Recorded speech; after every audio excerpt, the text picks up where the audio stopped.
ආයුබෝවන් රස්මිලෙක්ට්‍රෝ අපි අද ඔයාලට අලුත්ම අලුත් පණිඩයක් අරන් ආවේ. අපි ගාව Thomson SPD වර්ග තියෙනවා. DC SPD 500 volt 600 volt 800 volt 1000 volt අපි ගාව තියෙනවා. ඊට අමතරව AC SPD 275 තියෙනවා. 2 pole 4 pole අපි ගාව තියෙනවා. Thomson SPD එක කාර්ට්‍රිජ් එකක් විතරක් ඩැමේජ් වුණොත් ඔයාලට සම්පූර්ණ SPD එක රිප්ලේස් කරන්න ඕනේ නැහැ. කාර්ට්‍රිජ් එක විතරක් රිප්ලේස් කරන්න පුළුවන්.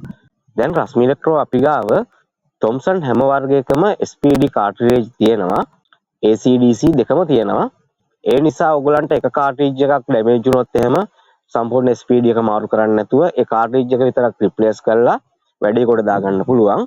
හැබැයි කාර්ට්‍රිජ් දෙකම ඩැමේජ් නම් කාර්ට්‍රිජ් රිප්ලේස් කරන්න යන්න එපා. ඒ වැඩේ පාඩුයි.